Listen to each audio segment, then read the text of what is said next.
Les villages étapes, la pause idéale sur la route de vos vacances présente. Sud Radio, la France à découvrir. Christophe Gicquel. Ah, chers amis de Sud Radio, je sais, vous qui nous écoutez, que vous aimez partir en week-end à bord de votre automobile, en camping-car ou en van, ou pour des séjours plus longs, voire même bientôt en vacances sur les routes de notre douce France. Eh bien, ce dont on vous parle ce soir va changer la physionomie de votre mobilité. Car vous savez, avant d'arriver à destination, la tannée du voyage, c'est le trajet. Ah bah oui, ce moment où il ne se passe pas grand-chose, toujours un peu source de fatigue, de tension, d'ennui. Eh bien, deux mots vont le transformer, ce fameux moment de transhumance, en solo, en couple ou en famille, et le rendre plus dynamique, plus souriant, plus intéressant. Ce sont deux mots, village et étape, qui vont tout changer. Partant du constat que l'on se déplace mieux en sachant s'arrêter, pour mieux repartir, assurément, ça va vous dire quelque chose. Alors, soyons tout de suite clairs, non, nous n'allons pas vous dévoiler le répertoire des villes qui ont vu passer le Tour de France. Village et étape, ce sont plutôt les deux mantras du dernier né des labels d'État qui garantissent aux automobilistes de trouver sur leur chemin de quoi faire une vraie halte ressourçante. Vous me direz, c'est un label de plus, oui, mais ce qui fait le bon label, c'est la belle idée, et la belle idée du bon label, c'est ce qui fait son succès, c'est QFD. À preuve à ce jour, la Fédération des villages étapes regroupe déjà sur 34 départements 76 villages judicieusement placés à la sortie de 37 axes routiers dans le pays.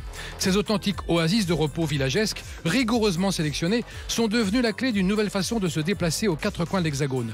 Nous allons donc, dans cette émission, vous révéler pourquoi et comment village et étape vont devenir les deux mots-clés d'une mobilité joyeuse, pratique et intelligente. Sud Radio, la France à découvrir. Christophe Gicquel. Et pour évidemment évoquer ces villages étapes, nous avons Claire Authier sur ce plateau, première adjointe à la commune de Barbézieux-Saint-Hilaire en Charente. Bonjour Claire. Bonjour Christian. Christophe. Appelez-moi Jean-Charles. Ah oui, okay. De toute façon, c'est très bien. Sur la N10, vous êtes situé à 30 minutes de Cognac. Exactement. Sébastien Péjou, voilà, je savais. À la répétition, on avait dit P, et je me suis planté. Vous êtes adjoint à la commune de Magnacbourg, en Haute-Vienne, 1100 habitants, et vous êtes village étape également. Absolument. Bonjour à vous, bonjour à tous les auditeurs. Christian Piat est avec nous, conseiller municipal délégué à la qualité de la vie sur la commune de Crevin, en Ille-et-Vilaine, je l'ai bien passé celui-là. Dans le 35, 3000 habitants, et vous nous en direz plus tout à l'heure. Et Béatrice Texier qui est avec nous aussi, qui est gérante de chez Béa, café, tabac, presse, épicerie sur la commune de Crevin. Bonjour Béatrice. Bonjour. Vous allez bien ?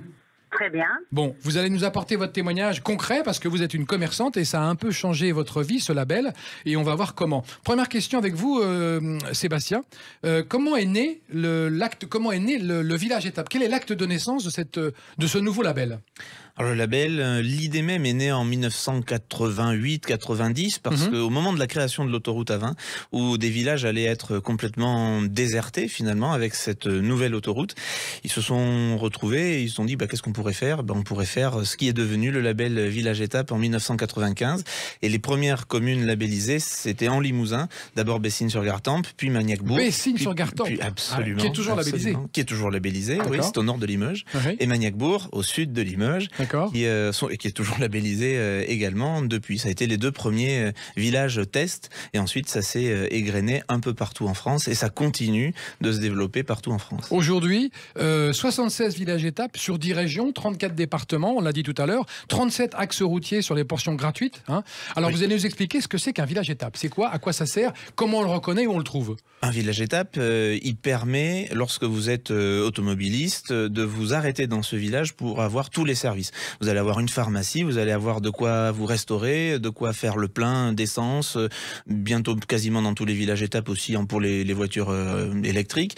Vous allez avoir tous les services, et vous allez aussi pouvoir prendre le temps de réellement vous poser. C'est ce que vous disiez en introduction.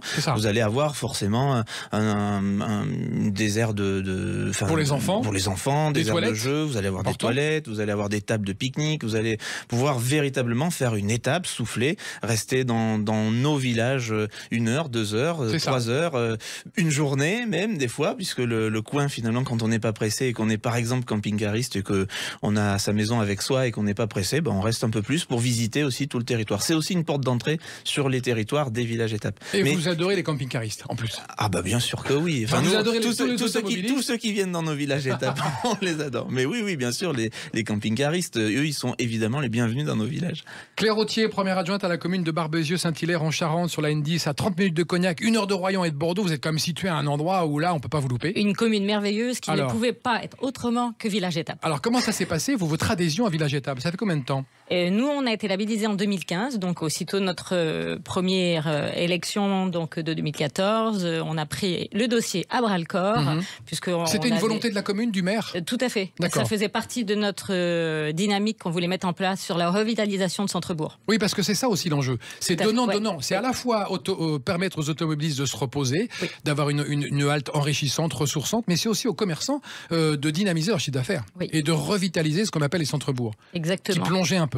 Qui dans certains villages. Un peu triste, mais nous y compris, le commerce reste fragile, donc il faut apporter toujours cette constante dynamique. Et puis je dirais que ce label Village Étape fait grandir nos communes aussi, puisque on vient mettre des bornes électriques pour que les automobilistes avec leur voiture électrique. On va en parler des critères, ils sont quand même draconiens, c'est rigoureux. Oui, assez rigoureux. Ça rigole pas Village Étape, C'est pour devenir membre du club. On doit être exemplaire. Absolument.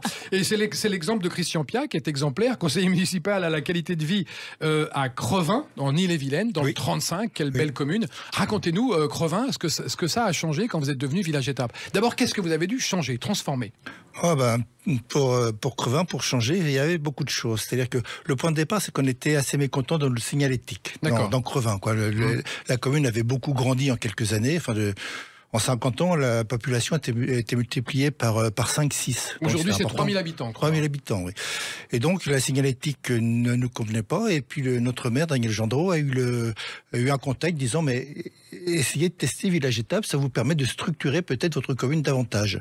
Et ça a été le cas. Donc, on a pu approcher Village Étape. Au départ, la visite de Village Étape, ils n'étaient pas convaincus de la pertinence de la candidature de Crevin. Mais en découvrant notre village, on leur a bien montré les choses. Et effectivement, ça s'est vite engagé. Donc, on a changé la signalétique. On a créé une aire de camping-car que nous n'avions pas. On a installé des sanitaires, les cellules auto-nettoyantes qu'on connaît maintenant. Donc, une à l'aire de camping-car, une en centre-bourg. Tout ça, ça manquait. Et donc, il fallait tout ça. On avait déjà les toilettes. Mais vous savez, les toilettes un peu antiques. Derrière la mairie, là. Derrière l'église. Derrière l'église, on connaissait, oui. Donc on redynamise aussi toute cette façon de... On restructure un peu la commune, on donne de l'allant et puis ça dynamise nos commerçants aussi, bien sûr. Bien sûr. Ouais. Christian Péjou, pourquoi on va pas au-delà de 5000 habitants, la commune? Sébastien, c'est vous, Christian. Sébastien. J'ai dit quoi? C'est vous, Christian, mais c'était vous, Christian. Changeons tous de prénom dans cette émission. Donc Josiane, alors racontez-nous. Dites-moi, c'était quoi la question? Pourquoi c'est 5000 habitants et pas au-delà? On veut garder ce côté village? Voilà, c'est ça, parce qu'après, au-delà, on considère qu'on n'est pas vraiment, on n'est plus un village, quoi. Donc oui, on veut conserver cet aspect village. Oui, absolument. D'accord. C'est important. C'est important. Ouais. D'accord. Et alors, une question pour Claire Autier. Vous, de votre côté, qu'est-ce que vous avez changé pour devenir un Village Étape? Qu'est-ce qu'il a fallu mettre en... Qu'est-ce qu'on a changé? On a rajouté quelques aires d'accueil, on va dire, entre autres pour que les camping-caristes s'y trouvent mieux, les automobilistes puissent s'arrêter. On y a mis des toilettes sèches sur, entre autres, une aire de pique-nique. Les bornes électriques dont je parlais tout à l'heure, et puis on a aussi agrémenté nos ronds-points, je dirais, d'entrée de ville, qui permettaient comme ça un meilleur accueil et qui parle un peu de notre territoire aussi. D'accord. Rappelons, Village Étape, c'est un label d'État. Alors ça veut dire quoi un label d'État? C'est délivré par la préfecture? C'est ça, c'est délivré par sur une commission qui va vérifier. Oui, c'est délivré par le ministère, donc sur les territoires par les préfectures, qui sont le relais du ministère de la transition écologique et de la cohésion des territoires. Voilà, c'est plus le ministère des Transports. On a bien répété quand même. Les intitulés qui changent régulièrement, c'est un perturbant. Bref, donc actuellement c'est ça. Et donc oui, les relais les préfectures sont les relais qui délivrent ce label. Et donc c'est aussi un gage, j'allais dire de sérieux, mais c'est de sérieux parce que les communes qui vont candidater, qui vont être labellisées pour 5 ans, et c'est aussi elles doivent savoir que c'est pas un label qui va se distribuer comme ça à la petite semaine. Ça participe aussi, voilà. Mais au moment du renouvellement, le ministère, il y a tout un comité qui va se déplacer dans le village pour voir si tout est encore respecté au niveau des critères, au niveau de la charte. Très bien, restez avec nous, chers amis de Sud Radio. On vous dit tout sur les villages étapes, où les trouver, à quoi ça sert, comment les trouver. Et dans un instant, le témoignage de Béatrice, qui est gérante de chez Béa, Café Tab et Presse, épicerie sur la commune de Crevin. À tout de suite. Les villages étapes, la pause idéale sur la route de vos vacances présente. Sud Radio, la France à découvrir. Christophe Gickel. Et nous vous disons tout ce soir sur les villages étapes avec Claire Rottier, première adjointe à la commune de Barbezieux-Saint-Hilaire en Charente, Sébastien Péjou, adjoint à la commune de Magnac-Bourg en Haute-Vienne, Christian Piat, conseiller municipal délégué à la qualité de vie, commune de Crevin en Ille-et-Vilaine, et Béatrice Sexé qu'on accueille tout de suite. Béatrice, bonjour Béatrice. Bonjour. On est ravis de vous écouter, Béatrice, que vous allez nous apporter votre témoignage, vous, de commerçante. Et il est important, parce que les villages étapes, c'est surtout un accueil pour l'automobiliste, mais aussi une façon pour les commerçants de redynamiser leur chiffre d'affaires, de revoir plus de gens, de fidéliser même de la clientèle. Alors vous, au départ, quand vous étiez, quand on vous a parlé de villages étapes, vous étiez opposé au projet. Vous avez dit, c'est pas pour moi, ça m'intéresse pas. J'étais pas opposée, mais je n'y croyais pas du tout. Ah. Je voyais pas l'intérêt. D'accord. Et franchement, je suis vraiment étonnée de voir comment ça fonctionne, comment ça marche. Moi, je pense que ça m'a donné 30% en bar. 30% de plus au bar.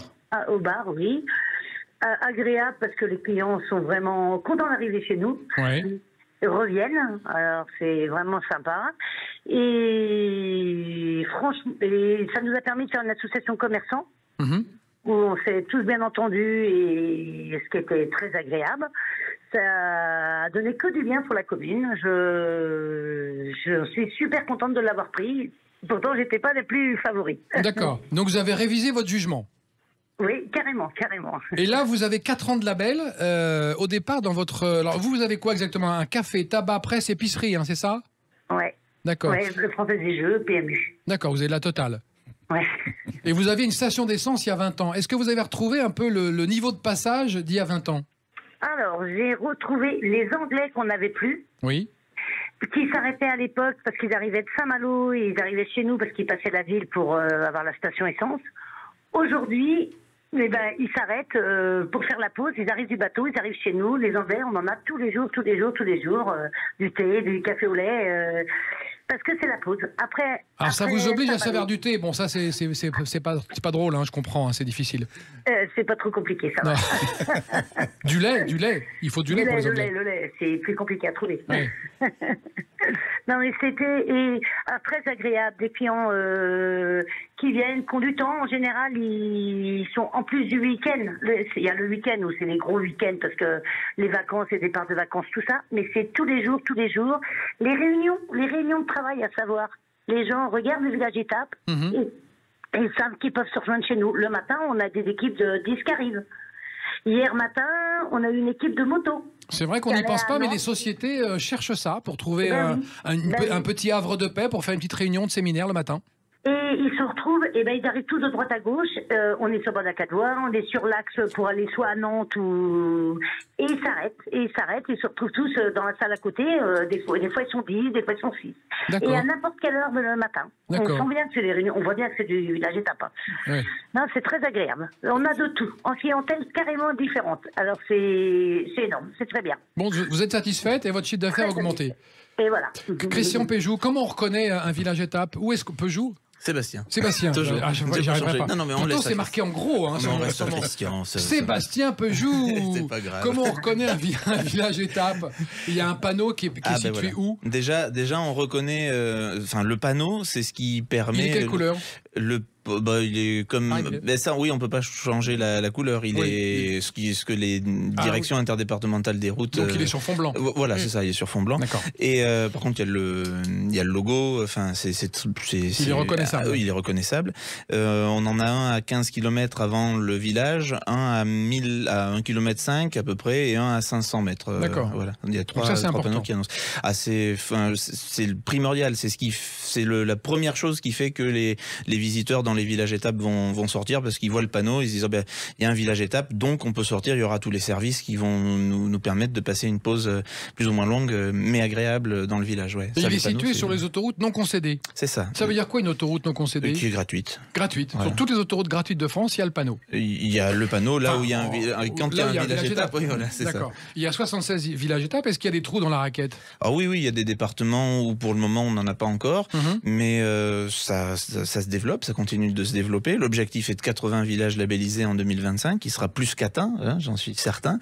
Et on a déjà des départements où il n'y en avait pas et où cette année on en a. Le Gers, par exemple, la Marne, si je dis pas de bêtises, dans le Nord aussi. Voilà, dans ces départements-là, on n'avait pas de village étape et ça y est, on en a. Donc voilà, même si les villages veulent postuler, c'est possible, mais il faut répondre quand même à une charte exigeante. Oui, on va en parler de la charte, parce qu'elle est quand même, il y a quand même des conditions un peu strictes. Merci beaucoup d'avoir été avec nous, Béatrice. Vous êtes content de faire partie de la Fédération des villages étapes. Et les autres commerçants aussi, vous les avez entraînés dans l'aventure? Oui, mais tout le monde suit bien le rôle, tout le monde se communique. Les fermetures, les ouvertures, non, c'est très bien. Tout le monde est enthousiaste. Voilà, très très bien. Parce que ça permet en plus, oui c'est vrai, d'harmoniser les ouvertures-fermetures pendant les vacances des commerces. C'est ça, tout à fait. Merci beaucoup Béatrice. Je vous remercie. Christian Piat, conseiller municipal délégué à la qualité de vie commune de Crevin. C'est vrai ce que dit Béatrice, vous l'avez senti auprès de vos administrés et commerçants, ils vous ont fait des retours positifs? Oui, bien sûr, on l'a senti. Quand on a la décision de la préfecture d'attribuer le label à Crevin, c'était au mois de juillet 2018. Et la Diro, qui installe les panneaux, nous a dit, écoutez, vous installerez les panneaux, vous verrez, pour vous, on est pris octobre-septembre. Mais ils ont installé le 14 juillet, enfin mi-juillet. Et du jour au lendemain, dans Crevin, il y avait des voitures partout. C'est incroyable, sans connaître Crevin, mais simplement le fait des panneaux, que ça arrivait de Rennes par le nord ou par le sud de Nantes. Le monde arrivait de partout, il y avait des voitures. On n'était pas prêts, quoi, mais on s'est vite mis à la page et puis rapidement, les commerçants ont pu répondre aussi. Mais c'était vraiment surprenant. D'accord. Ouais, c'est intéressant, il y a un véritable impact. Oui. Et les panneaux, je vous dis, on ne savait pas que Crevin était village étape, mais le simple fait d'avoir le panneau village étape, ça décide les personnes. C'est l'intérêt du monde. Claire Rottier, dans la commune de Barbezieux-Saint-Hilaire, vous avez vu quel changement, vous? Très net. Très net, cet accueil, tout de suite, effectivement, nos artisans de bouche, restaurateurs, ont vu, comme on le disait tout à l'heure, 30% d'augmentation de leur chiffre d'affaires. Aussitôt, comme le disait aussi Christian, la pose des panneaux village étape. Pour les métiers de bouche, c'est vraiment un plus. Alors après, les gens s'arrêtent effectivement déjeuner, souper, mais après, le restaurateur leur indique qu'ils peuvent faire une petite balade dans le village étape, qu'ils ont tel et tel, pourquoi pas, patrimoine à voir, et du coup, ça pousse les villages étapes à embellir la commune, que ce soit au niveau du fleurissement, que ce soit au niveau patrimonial, touristique. Et est-ce que les commerçants sont sensibilisés à l'accueil? Est-ce qu'on leur dit, bon, maintenant on est village étape, donc sourire, accueil, dynamisme, joie, invitez-les à découvrir la région? Oui, ça c'est vrai? Oui, tout à fait. On provoque, on va dire, des réunions d'information régulières, d'ailleurs, toujours, pour pouvoir informer nos commerçants de l'évolution, de ce qui peut être fait ou pas fait. Et certains même deviennent, on va dire, des ambassadeurs de l'information touristique. Et donc acceptent, cet accueil du touriste et de l'usager régulièrement.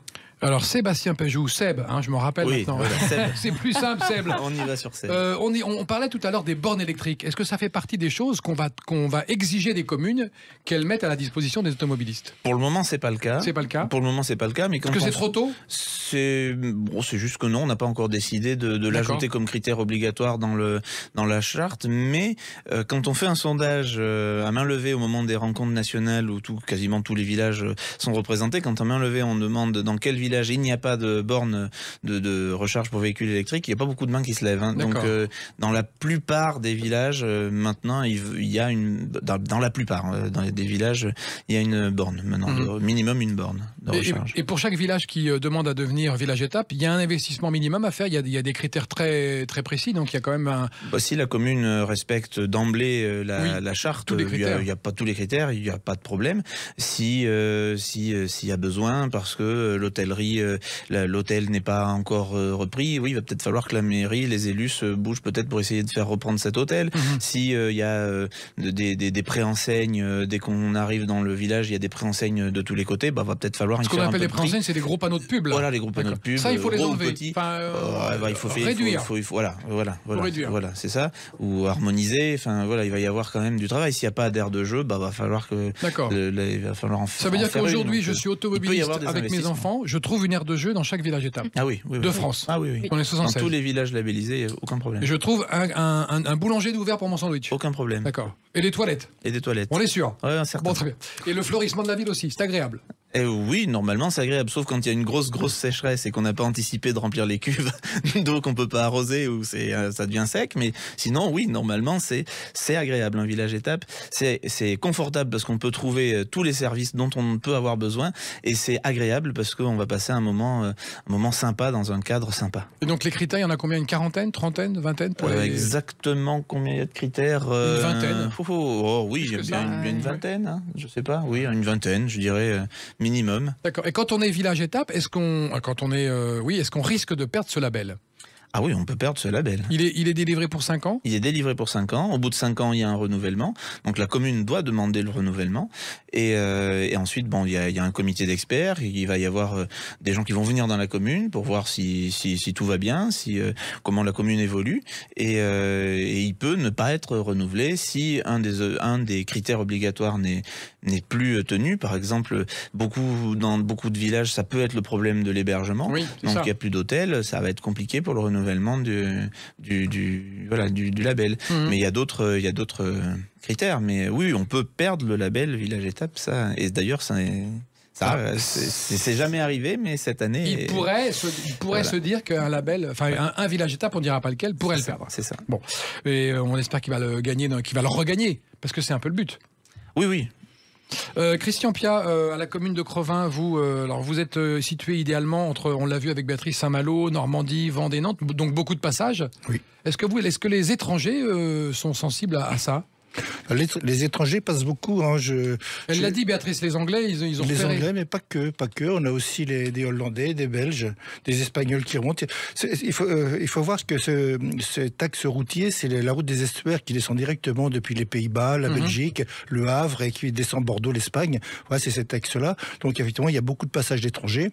Et j'ai rencontré il n'y a pas très longtemps les bouchers qui me disaient, mais on sait à peu près à quelle heure sont arrivés les ferries. Ah oui. Comme ça, ils voient 1 heure après les commerçants, les étrangers venir, et puis des habitués souvent.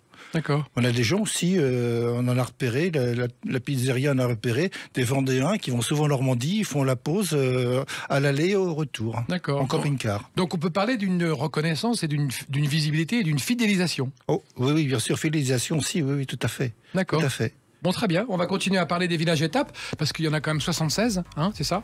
On va pas tous les citer, mais on donnera des exemples tout à l'heure. Vous avez des exemples de beaux villages étapes à ne pas manquer en France, ça, on va en parler. On fait une petite pause et on se retrouve tout à l'heure, mes amis de Sud Radio. À tout de suite. Les villages étapes, la pause idéale sur la route de vos vacances présente. Sud Radio, la France à découvrir. Christophe Gicquel. Et pour tout savoir sur les villages étapes, ils sont là pour répondre à toutes nos questions. Claire Autier, première adjointe à la commune de Barbézieux, Saint-Hilaire en Charente. Sébastien Péjou, adjoint à la commune de Magnacbourg en Haute-Vienne. Et maintenant, quand j'arrive à passer le bon mot, on me félicite. C'est Christian Piat, conseiller municipal délégué à la qualité de vie commune de Crevin, et Béatrice qui était là tout à l'heure avec nous et qui nous a donné un témoignage sur justement la commune de Crevin à propos de son bar tabac. Claire Autier, on parlait tout à l'heure d'un label, c'est un label d'État, mais c'est aussi un label de service et d'accueil. Vous êtes d'accord pour dire ça? Ah oui, complètement. Et il faut qu'il soit ça, qualitatif au niveau du service. Donc il y a une vraie démarche, un accompagnement de nos commerçants et de nos offices de tourisme à avoir par rapport à cet accueil qui doit être irréprochable. Alors quand on parlait tout à l'heure de capacité de village, c'est 5000 habitants. Merci, le village grossit, 5002, 5003, il perd le label ou pas? Non, tout de suite. Pas tout de suite. Non, de toute façon. C'est une question qui se pose. Comme disait Sébastien, il faut que ça reste aussi un esprit village. Donc au-delà 5000. C'est ça qu'on veut perpétrer quand même. Si c'est l'esprit village. Voilà. Si on est 5100 et qu'on remplit vraiment toutes, je dirais, les qualités de la charte du label. Il n'y a pas de souci. Je pense que ça, le jury, le comité d'experts n'en voudra pas au village qui aura 5100 habitants. Et techniquement, quand on dépose un dossier d'adhésion et le moment où on obtient le label, il s'écoule combien de temps?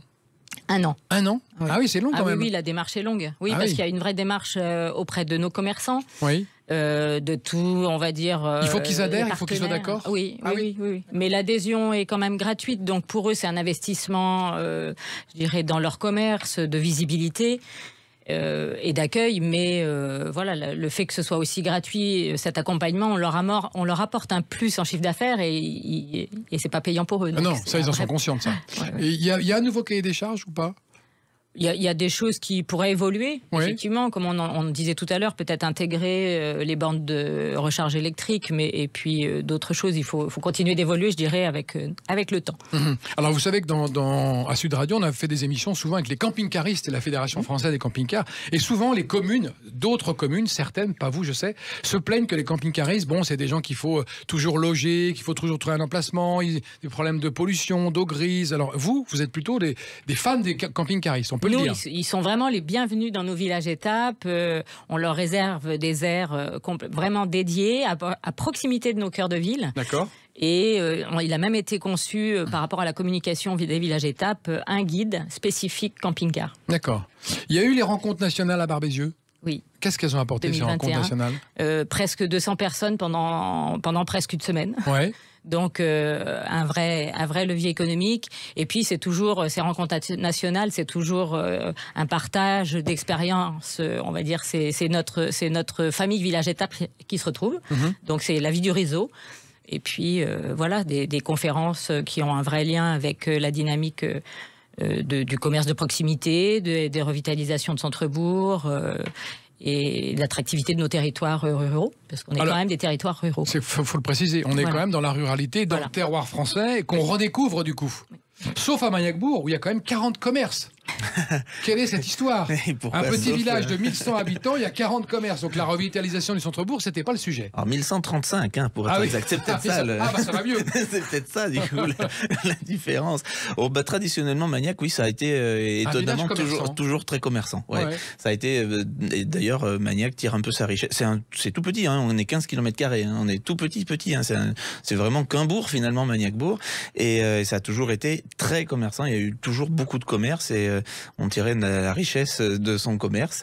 Et donc, on a essayé de pas le perdre et de conserver ses commerces. On en a même un qui vient juste d'ouvrir, là, il y a quelques mois. Et on essaye de garder ce dynamisme commerçant. Et les commerçants, ils n'ont pas forcément besoin des élus. Ils sont déjà dynamiques par nature eux-mêmes. Donc, la revitalisation du centre-bourg, chez vous, c'était pas le problème.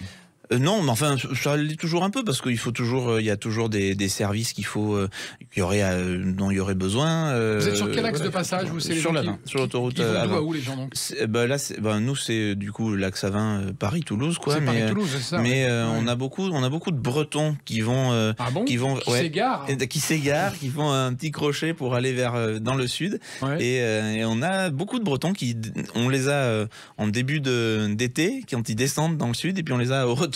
Ils se arrêtent en septembre. Donc on a pas mal de Bretons qui font escale, des gens du Nord aussi qui font escale, pareil sur le trajet nord-sud.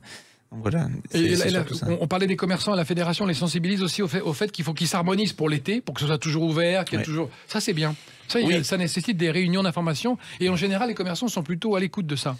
Oui, et puis ça nécessite qu'ils se parlent entre eux aussi parce que dans certains villages il n'y a plus d'associations de commerçants et le fait d'être labellisé Village Étape, de participer à certaines actions en commun, ça relance l'association ou du moins ils se reparlent tout simplement, ils se parlent entre eux pour éviter de fermer, qu'il y ait toujours un service de proposer ou si c'est pas dans le village parce qu'il est petit et il n'y a qu'une boulangerie, bien que dans la commune d'à côté qui est à 5 ou 10 km, là il y a quand même ce service-là, qu'on l'affiche sur la porte. Bon, voilà. Mais sinon, au sein du village étape, normalement on se débrouille pour avoir tout le temps la permanence du service. Et comment l'automobiliste sait qu'il est dans un commerce village étape ? C'est marqué sur la porte, il y a un logo, il y a un logo, il y a un autocollant. Quand le commerçant adhère et devient ambassadeur, et il a un petit autocollant sur sa devanture. Et qui est attribué aussi pour 5 ans.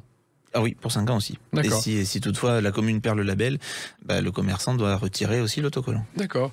Christian Piat, vous, à Crevin, pareil, ça a redynamisé tous les commerces. Vous êtes satisfait ?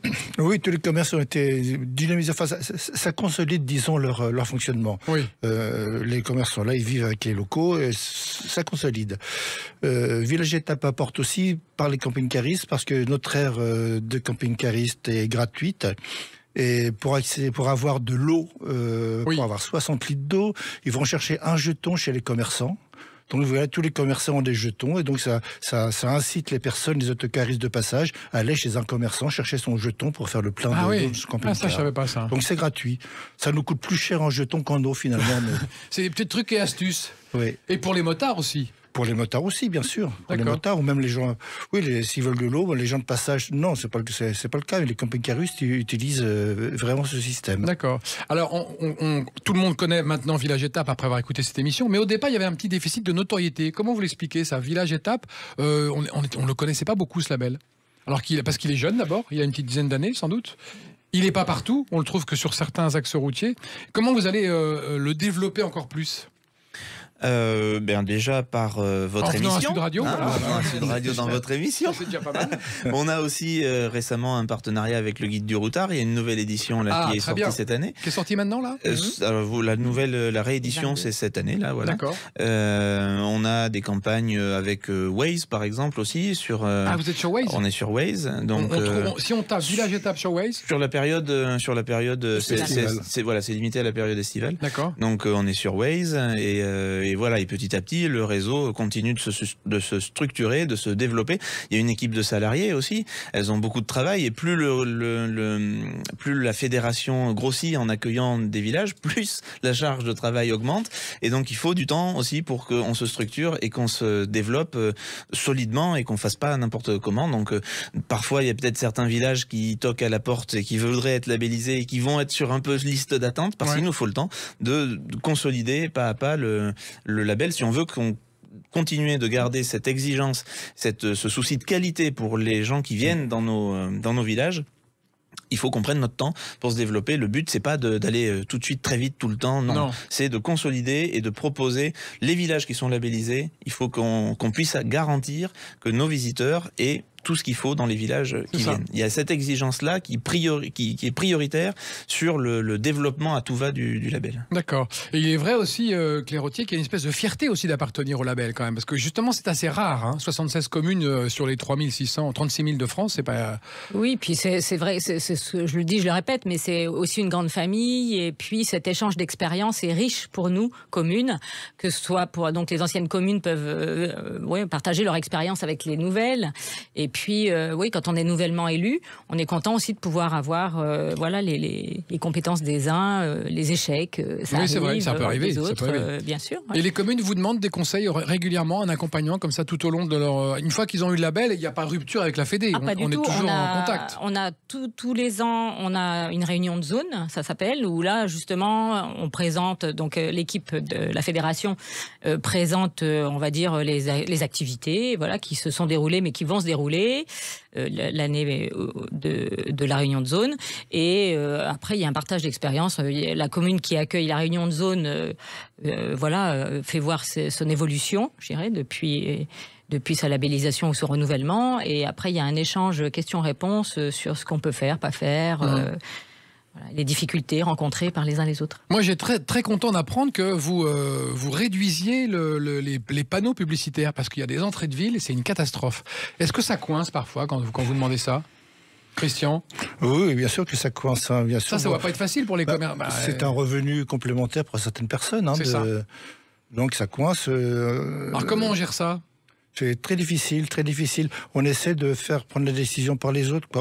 On sait que l'intercommunalité est réfléchie à prendre des décisions là-dessus, mais ça soulagerait tous les maires qu'il y a derrière. Mais bon, c'est très compliqué, c'est très compliqué. Et c'est embêtant parce que ça va en augmentant, quoi. Si à un moment donné, on dit pas stop, on sait pas où on va aller. Ah non, mais c'est sûr que moi, il y a je veux pas les citer, mais quand je voyage beaucoup en France, je vois des entrées de ville, c'est une forêt de panneaux publicitaires, il y en a dans tous les sens. Oui. C'est tous les intermarchés, les centres, les garages, les machins, les trucs d'ameublement, les zones commerciales, c'est incroyable. Ça, on peut pas faire grand-chose. Vous luttez contre ça, un peu, à la Fédé. Ah oui, ça fait partie, ça fait partie des critères où on va demander au village moins de panneaux, ça veut dire quoi? Quand il y en a 10, vous dites vous m'en enlevez 5? On commence par étapes, oui.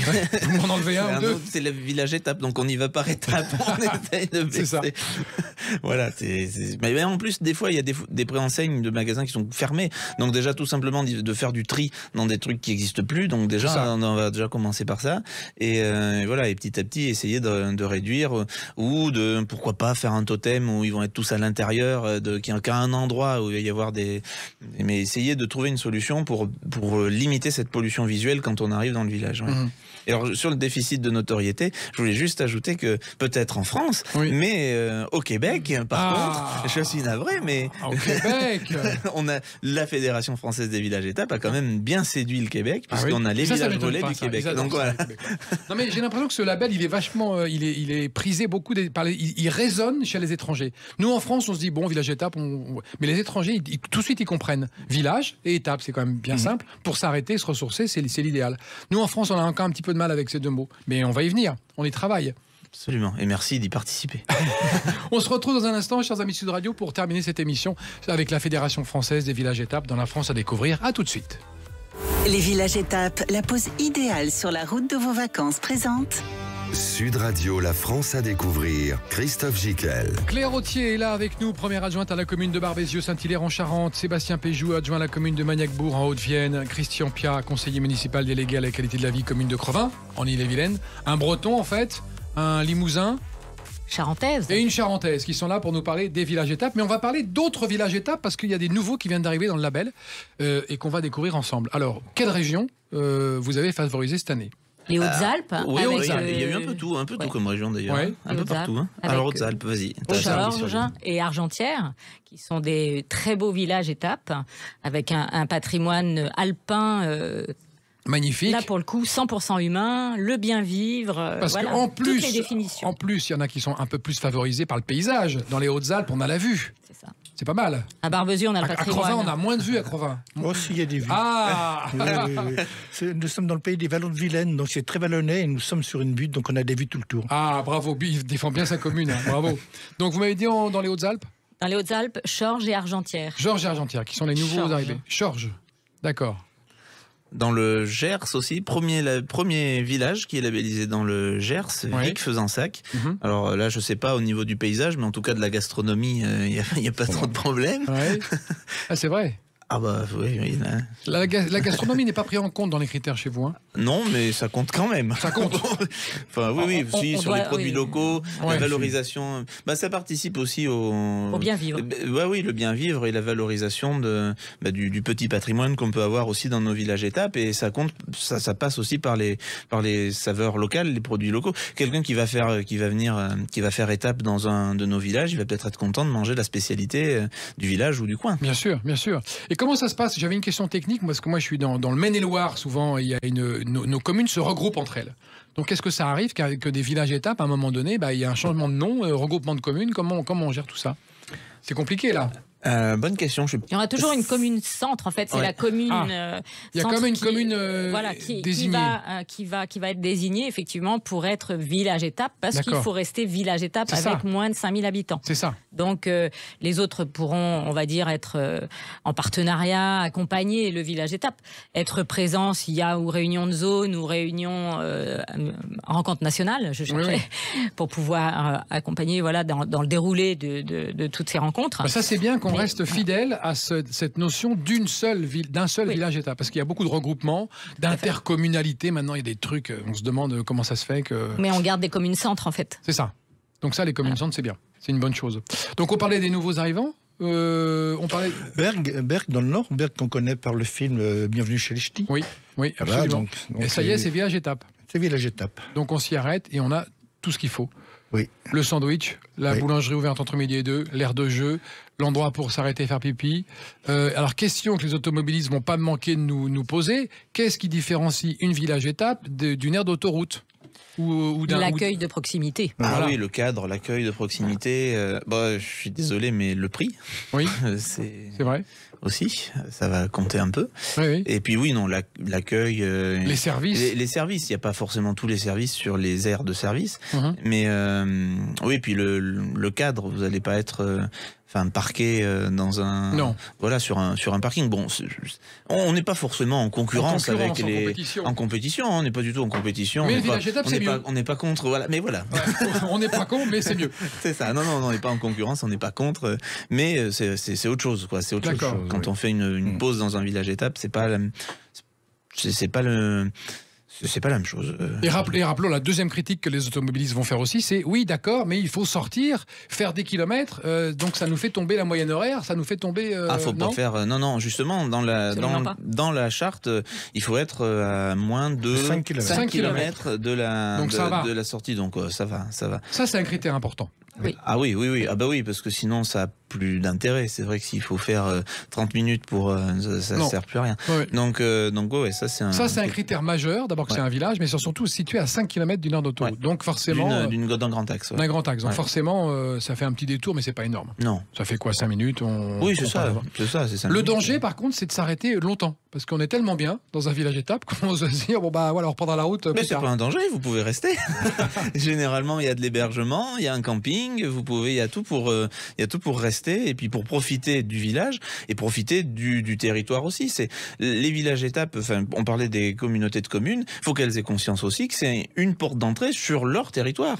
Et quelqu'un qui va se trouver bien justement dans notre village étape, qu'il soit n'importe où en France, il va peut-être faire un petit peu de tourisme. Même si notre label au départ c'est un label commerçant, j'allais dire, puisque vous allez dans un village, il y a tous les commerces et inversement on fait vivre le commerce, c'est d'abord un label commerçant entre guillemets, mais ça devient aussi un label touristique. Pourquoi pas profiter de visiter le territoire, découvrir le territoire, le petit patrimoine qui est ma foi très très important. Enfin, par exemple en Limousin et particulièrement sur Magnac-Bourg, il y a la résistance qui a été très forte. Vous avez le Mont Gargan qui est pas très loin. Vous pouvez aller visiter le Mont Gargan et l'effet de résistance qu'il y a eu sur le Mont Gargan en lien avec les résistants de Magnac-Bourg. Sur Magnac-Bourg, on a les épis de fêtage.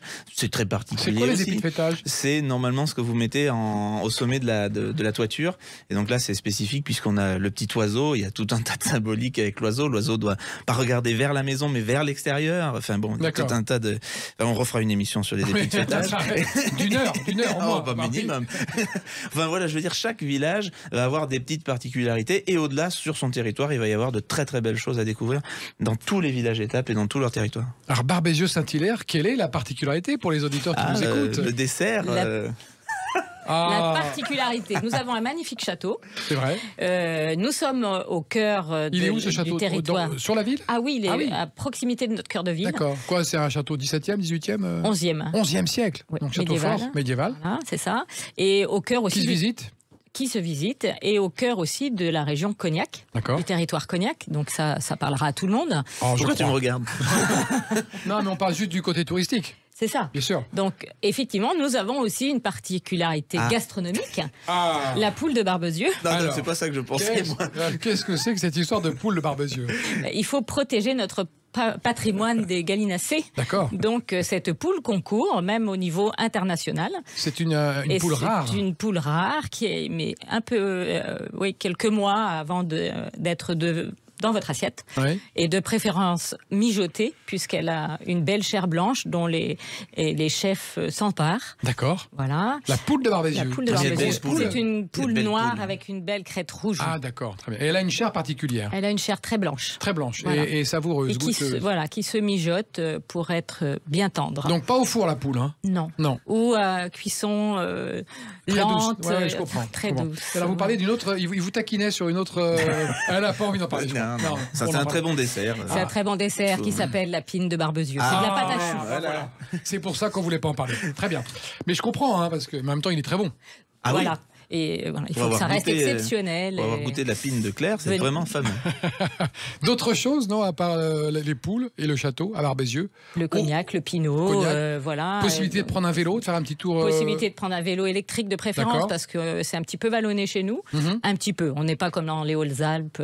Bien sûr. Ou l'Aveyron, voilà. Mais il faut quand même un vélo électrique, c'est mieux. Donc on a notre petite halte à Barbezieux qui est pas mal. Et on a aussi un prestataire qui nous fait des belles promenades dans les vignes avec une 2 chevaux limousine. Très bien. Ah, 2 chevaux limousine, donc une longue. Oui. Ah, très bien. Et on en met combien dedans dans la limousine? 6 personnes. Ah ouais. Et on se balade dans les vignes? Oui. Donc tout terrain à 2 chevaux? Pratiquement. Pratiquement tout terrain. À Crevin, en Ille-et-Vilaine, quand on arrive à Crevin, on veut passer un week-end. Qu'est-ce qu'on voit? Où on voit? Qu'est-ce qu'on boit? Qu'est-ce qu'on mange? On profite de la nature. C'est une destination patrimoine arboré.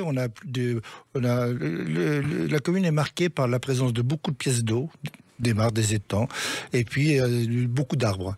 Donc ce sont des promenades, il y a beaucoup de sentiers de promenade un peu partout, il y a des kilomètres et des kilomètres, il y a des... le département a travaillé sur un circuit, un parcours de géocaching pour faire découvrir un petit peu ces parties naturelles. On essaye aussi d'intéresser nos gens de passage, les camping-caristes en particulier, aux animations de la commune. Par exemple, le feu d'artifice, la fête de la musique, on a beaucoup de choses comme ça qui se déroulent. Donc on en donne l'information pour qu'ils puissent éventuellement venir. Il y a même des choses qui se passent chez Béat. D'ailleurs, le dernier vendredi de chaque mois, c'est des tables de tarot qui sont ouvertes. Donc on essaye d'avoir des camping-caristes ou des gens de passage qui viendraient se joindre à nous. Donc grand concours de tarot bientôt. Ah, peut-être, ouais. On trouve toutes les informations sur vos sites respectifs. Rappelez-nous, la fédération. Ah oui, bah alors de toute façon, on est présent sur tous les réseaux sociaux, Instagram, Facebook, le site internet. En tapant Fédération française des villages étapes, on arrive un peu là sur tout ça. Et vous pouvez même voter pour votre village étape préféré. Ça c'est bien. Donc ça, c'est un concours. C'est un concours. On a eu récemment là les finales régionales. Donc maintenant il reste un village étape par région. Donc voilà. Mais ça c'est les citoyens qui votent, les gens. Oui, n'importe qui peut voter. Moi je peux voter. Bien sûr. Il suffit de vous connecter. Il y a un lien et vous allez voter pour votre village étape préféré. Donc là, on en est à la finale, c'est-à-dire il faut désigner quel sera le village étape préféré 2023. Voilà. Là, les finales régionales, c'est passé. Donc, c'est qui le village étape? On a le Ah non, là, on n'a pas les noms. Ah, on ne sait pas. Là, je peux pas vous dire. Mais vous allez sur le site et il y a tous les... Voilà, vous pouvez voter. Il y a tout ce qu'il faut pour voter pour votre village étape préféré. D'accord. Donc, dans vos 3 villages étapes, là, on a fait un petit peu le tour de tout ce qu'on pouvait découvrir autour de la région. D'autres choses à rajouter? Parce que l'émission va bientôt se terminer. Eh bien, c'est un label 100% humain. Et puis, il ne faut pas hésiter à vous arrêter dans nos beaux villages étapes qui sont les portes d'entrée de nos territoires ruraux spécifiques nature. Absolument. Un mot sur Crevin encore? Oh, je crois qu'on a tout dit. On a tout dit, oui, on a tout dit. Et vous correspondez parfaitement, en tout cas, à la mode ou à cette nouvelle façon de voyager qui est ce qu'on appelle le slow tourisme. Où vous participez vraiment à cette envie que les gens ont de s'arrêter, de voyager, mais de s'intéresser aux gens, au patrimoine et d'avoir des vrais contacts avec les commerçants. Ça, c'est important. Et de prendre le temps. D'accord. Donc, votre perspective de développement, c'est la Belgique, la Suisse. Déjà, on va continuer de développer en France. Vous êtes un label d'État. On va continuer de développer pour le moment. Oui, vous avez développé le Québec. Pour le moment en France. Oui, enfin, ils ont leur propre fédération. Ils ont leur propre. Voilà, c'est nos cousins. Mais on peut dire qu'ils ont copié. Ils se sont inspirés de choses qui fonctionnent. Bien qu'on copie. C'est ça. Non, on a de très très bonnes relations avec nos amis québécois. Et d'ailleurs, aux rencontres nationales, il y a des échanges quasiment tous les ans où il y a certains de nos villages qui partent au Québec et des Québécois qui viennent en France nous voir dans nos villages étapes. Donc il y a des échanges et des échanges d'expériences aussi via l'intranet. On peut partager nos expériences. Nous, déjà entre villages, mais aussi avec les villages relais du Québec. Et on rappelle que le guide du routard est sorti, à cette occasion, rappelons-le, sur les villages étapes, les 76, bientôt 80, peut-être 100 à la fin des années 30, on ne sait pas. C'est ce qu'on vous souhaite. Merci en tout cas d'avoir participé à cette émission. On vous remercie et on trouve toutes les informations sur le site de la Fédération française des villages étapes.fr. Un grand merci à vous. Je vous en prie. Et à très bientôt dans notre village. Et à bientôt dans vos villages que j'irai voir. La France à découvrir, c'est terminé. On se retrouve dimanche prochain. Salut, bonne soirée. Sud Radio, la France à découvrir. Christophe Gicquel. Avec les villages étapes, la pause idéale sur la route de vos vacances.